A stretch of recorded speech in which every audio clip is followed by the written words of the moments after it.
Farage. Thank you. Mr. Farage, 2 minutes and a half, 2.5 minutes, please.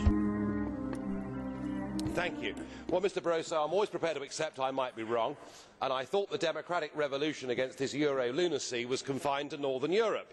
But now we see that Slovakia have joined it, and I must say, what a wonderful result that was last night in Slovakia. I'm sure many of you here will agree. And it's produced, I think, the quote of the crisis. Richard Sulík, who led the rebels, said, "I'd rather be a pariah in Brussels than have to feel ashamed before my children who would be deeper in debt." Well, I know how he feels, because I've been somewhat of a pariah here, perhaps for the last 10 years.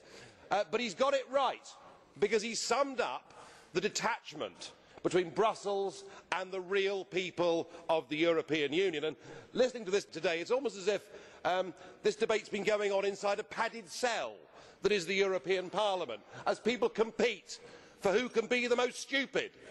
Who can be the most stupid? Who can waste the maximum amount of taxpayers' money? I really do think, as a political class, you're all wrong. And you're all wrong democratically, because nobody has ever given consent for this behaviour. And when people do vote no, well, when the French vote no, you ignore them. When the Dutch vote no, you ignore them. When the Irish vote no, you say vote again and get it right. And when Slovakia vote no, well, we're told today it'll all be okay, because they can vote again this week until they get the right answer. We've got 17 countries trapped inside this economic prison of the Eurozone, and all you can do, Mr. Barroso, is stand up and say we need more power. People like you, who've been the architect of this failure, the architect of the misery that is being inflicted upon millions, want more power. It's like Barroso in the bunker, unaware of what is happening in the outside world, but planning world domination. And in economic terms, it's getting madder and madder. I hear the new idea is that the bailout fund will be multiplied, geared up ×5 by the European Central Bank, so that you've got your 2 trillion, Mr. Verhofstadt. 2 trillion. Good God, Greece is going bankrupt. If you lot continue, the whole banking system in Europe is going to go bankrupt.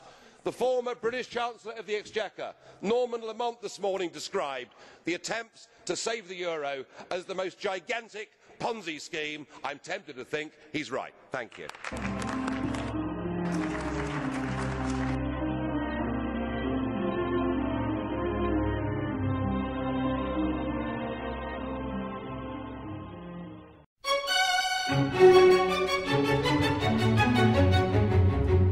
What is the most commonly used word in association with the euro? No, it's not failure, though it could be. No, it's stability, isn't it? It's impossible to predict the time when confidence will be lost, but it can come quickly. Resorting to buying other paper currencies will not be of much help.